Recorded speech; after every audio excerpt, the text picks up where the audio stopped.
Hello friends, welcome to university exam IQ. दोस्तों, आप सभी का डेली करंट अफेयर के इस वीडियो में बहुत बहुत स्वागत है। आज है 12 मई 2022 और 12 मई 2022 के सभी इंपॉर्टेंट करंट अफेयर के क्वेश्चन को हम लोग आसानी से डिस्कस करेंगे, जो कि आपके बाईलैंग्वेज होंगे, हिंदी इंग्लिश दोनों में होंगे। तो दोनों मीडियम के स्टूडेंट के लिए काफ़ी ज़्यादा हेल्पफुल होगा। और दोस्तों, ये आपके CUET 2022, आप चाहे BHU, AU, DU, JNU या फिर ऑल किसी भी सेंट्रल यूनिवर्सिटी की तैयारी कर रहे हैं CUET के लिए, तो आपके लिए काफ़ी ज़्यादा इंपॉर्टेंट होगा। ठीक है दोस्तों, और इसका PDF आप सभी को हमारे टेलीग्राम पर मिल जाएगा। टेलीग्राम को ज्वाइन कर लीजिएगा, जिसका लिंक डिस्क्रिप्शन बॉक्स में मिल जाएगा। तो वहाँ से आप टेलीग्राम को ज्वाइन कर सकते हैं। जो आपके स्क्रीन पर व्हाट्सएप नंबर शो कर रहा है दोस्तों, इस व्हाट्सएप नंबर पर आप मैसेज कर दीजिए, जिससे कि दोस्तों जो कि पर्सनली PDF जो मैं बहुत सारे स्टूडेंट को शेयर करता हूँ, वो मैं आपको भी दे सकूँ। तो यहाँ पर आप मैसेज कर दीजिएगा और यहाँ पर आपको बहुत सारे मैथ से लेकर के जितने भी आपके डोमेन सब्जेक्ट के क्वेश्चंस के जो डोमेन सब्जेक्ट हैं, उनके PDF मैं यहाँ पर अवेलेबल आप सभी को पर्सनली करा दूंगा, क्योंकि टेलीग्राम पर नहीं भेजता हूँ, इधर उधर होने लगता है बस। ठीक है,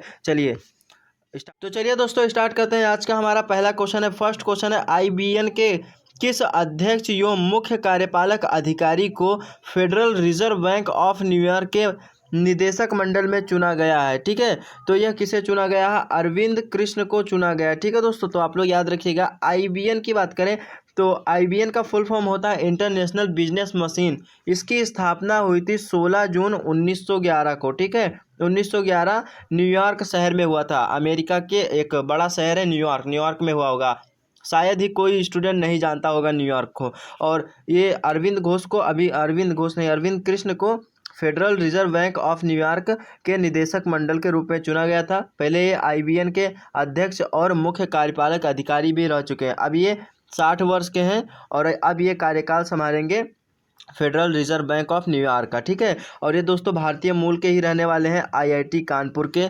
IIT कानपुर में इन्होंने पढ़ाई की, देखिए यहाँ पर लिखा हुआ भी है। ठीक है, तो आप लोग याद रखिएगा। चलिए, इस क्वेश्चन का A ऑप्शन सही हो जाएगा। और ये काफ़ी उपलब्धि इनके लिए है, क्योंकि भारत से जाकर के विदेश के किसी एक संस्था में इनको जॉब मिला, और जॉब क्या मतलब अच्छे पद पर ये हैं। ठीक है, और वो भी अमेरिका जैसे देश में, तो ये काफ़ी गर्व की बात है। चलिए देखिए, क्वेश्चन नंबर 2 है, किस देश के प्रधानमंत्री महिंदा राजपक्षे ने 9 मई को अपने पद से इस्तीफा दे दिया है? ठीक है, किस देश के प्रधानमंत्री महिंदा राजपक्षे ने 9 मई को अपने पद से इस्तीफा दे दिया? तो आर्थिक संकट एवं उसके विरोध प्रदर्शन के वजह से ये अपना इस्तीफा दे दिए हैं। कौन है ये दोस्तों? श्रीलंका के प्रधानमंत्री थे। ठीक है, तो आप लोग याद रखिएगा। और इस समय आर्थिक संकट से बहुत जूझ रहा है श्रीलंका। श्रीलंका की राजधानी कहाँ है? कोलंबो। ठीक है, और वहाँ के प्रधानमंत्री ने तो इस्तीफा ही दे दिया। अब देखते हैं कौन बनता है, जो बनेगा तो आपको मैं बताता रहूँगा। ठीक है दोस्तों, और श्रीलंका जो है वो भारत के कहाँ पर स्थित है? यहाँ पर स्थित है दोस्तों। भारत और श्रीलंका के बीच में क्या कहते थे? राम सेतु है। तो राम सेतु तो हालांकि नहीं है, बट जो इस दोनों के बीच में जल संधि, उस जल संधि का नाम है पाक जल संधि। तो ये आप लोग याद रखिएगा, इंपॉर्टेंट हो सकता है आपके एग्जाम के लिए। ठीक है, चलिए अगले क्वेश्चन की ओर बढ़ते हैं। क्वेश्चन नंबर 3 है, किस दिवंगत फोटोग्राफ को वर्ष 2022 का पुलित्जर पुरस्कार अवार्ड से सम्मानित किया गया है? ठीक है, पुलित्जर अवार्ड मिला है। ठीक है, तो किसे मिला है दोस्तों? तो ये दानिश सिद्दीकी को मिला है। अब दानिश सिद्दीकी को क्यों मिला है? क्योंकि ये तालिबान और अफगानिस्तान की सेनाओं के बीच में जो संघर्ष होता था, उसमें ये पत्रकार थे, तो फोटोग्राफी वगैरह वहाँ पे करते थे, जिसकी वजह से इनकी मृत्यु हो गई थी उसी संघर्ष के दौरान। तो इसीलिए पुलित्जर पुरस्कार इनको मिला है। ठीक है, और पुलित्जर पुरस्कार जो है ये अमेरिका के द्वारा दिया जाता है पत्रकारों को, जो कि सच्चे पत्रकार होते हैं। ऐसे नहीं कि हमारे देश के जो बड़े सच्चे पत्रकार हैं, जैसे अब नाम तो नहीं लेना चाहते हैं, लेकिन हाँ इतने सच्चे पत्रकार हैं कि सरकार के हाथों में बिके हैं। जो सरकार कहती है वही हमारे देश की मीडिया कहती है। हमारे देश की मीडिया की रैंकिंग कितनी है भाई, पता है आप सभी को? 150 रैंकिंग है, और कुल जारी हुआ था 180, यानी कि बस 30 में 180 रैंक हो जाता तो अच्छी बात रहती हम लोग के लिए। बहुत गर्व की बात होती है हमारे देश की मीडिया के लिए। चलिए अगले क्वेश्चन की ओर बढ़ते हैं। क्वेश्चन नंबर 4 है हमारा।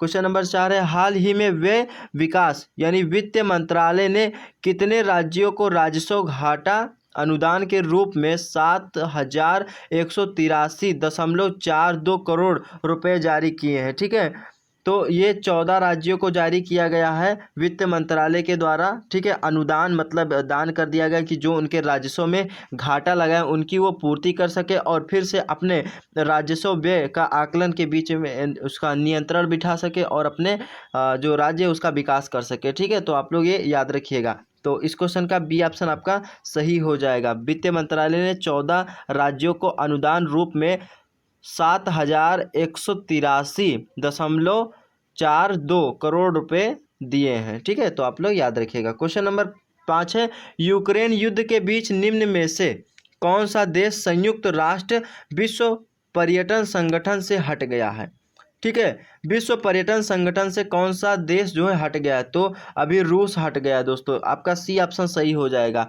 देखिए, विश्व पर्यटन संगठन एक ऐसा संगठन है जो कि दुनिया के ऐसे हर एक पर्यटन पर निगरानी रखता है और पर्यटकों को बढ़ावा देने के लिए हर साल ये पर्यटन दिवस भी मनाता है। अब देखिए दोस्तों, जैसे कि हमारे देश में है ताजमहल है, मान लीजिए बड़े बड़े विरासतें हैं, इमारतें हैं, उनको देखने दूर से लोग आते थे। तो ऐसे इसका संबंध जो है हर एक देशों में, तो हर एक देश के विभिन्न देश के लोग जो हैं अलग अलग स्थान पर जा कर के देखते हैं। तो उसी में संगठन में हर एक देश शामिल है, भारत भी शामिल है। तो रूस भी शामिल था, रूस हट गया है। देखिए, यूक्रेन के युद्ध के वजह से ये हट गया है। 27 अप्रैल 2022 को यूक्रेन पर हमले को लेकर मॉस्को में सदस्यता को निलंबित करने के लिए वोटिंग से एक दिन पहले जारी संयुक्त राष्ट्र का पर्यटन निकाय एक अंतर सरकारीय निकाय है जो पर्यटन को बढ़ावा देता है, जो कि मैं अभी बता रहा था, तथा राष्ट्रीयों के बीच अंतर्राष्ट्रीय व्यापार की सुविधा प्रदान कराता है। कौन? यही संगठन जो मैं बता रहा था, संयुक्त राष्ट्र विश्व पर्यटन संगठन का जो है ये मैड्रिड में स्थित है। इसकी स्थापना हुई थी 1975 में। तो आप लोग नेक्स्ट क्वेश्चन है क्वेश्चन नंबर 6 है, विश्व खाद्य पुरस्कार 2022 निम्न में से किसने जीता है? तो वर्ल्ड फूड प्राइज जो है ये जीता है सिंथिया रोसेनजवेग ने, ठीक है। बी ऑप्शन आपका सही हो जाएगा, ठीक है दोस्तों। तो जैसे ये जो वर्ल्ड फूड प्राइज है ये क्या है दोस्तों? विश्व खाद्य पुरस्कार एक ऐसा पुरस्कार है जो दुनिया भर में व्यक्तियों की उपलब्धियों को पहुंचाने का उद्देश्य दिया जाता है। जिन्होंने दुनिया भर में भोजन की मात्रा, गुणवत्ता या उपलब्धता में सुधार करके मनुष्य विकास को आगे बढ़ाने में सहायता की है, उसे यह पुरस्कार दिया जाता है। इस पुरस्कार की शुरुआत जो है वो नॉर्मन बोरलॉग जो शांति नोबेल पुरस्कार से सम्मानित किए गए, उन्होंने शुरू किया था, ठीक है। तो आप लोग ये याद रखिएगा। चलिए अगले क्वेश्चन की ओर बढ़ते हैं। क्वेश्चन नंबर 7 है, महाराणा प्रताप सिंह की जयंती कब मनाई गई? तो ये 9 मई को मनाई गई थी दोस्तों। तो 9 मई को मनाई गई थी, मैं 2 दिन में पढ़ाने में भूल गया था। तो आप लोग याद रखिएगा, 9 मई को मनाया गया था। महाराणा प्रताप जो कि अपने मेवाड़ के राजा थे और अकबर से और इनके बीच में एक युद्ध लड़ा गया था, हल्दी घाटी का युद्ध, जो कि 1576 में हुआ था। तो आप लोग याद रखिएगा। और हल्दी घाटी के युद्ध में अकबर ने इनसे लड़ाई नहीं किया था, ठीक है। तो याद रखिएगा, अकबर का साला जिसका नाम था मान सिंह, जो कि जोधा का भाई था, वो इनसे लड़ा था, ठीक है। तो ये आप लोग याद रखिएगा। और इन्होंने बहुत सारे ऐसे काम किए। मेवाड़ में अरावली के पहाड़ियों पे चले गए थे जब इनकी सेना पराजित हो गई थी। तो ये सब याद रखिएगा आप लोग। और इस क्वेश्चन का आपका 9 नंबर क्वेश्चन सही, 9 मई सही हो जाएगा, ठीक है। देखिए, पंडित शिव कुमार शर्मा का 84 वर्ष की आयु में निधन हो गया। वे किस पेशे से जुड़े हुए थे? यानी कि उनका क्षेत्र क्या था? तो संतूर वादक थे, संतूर बजाते थे।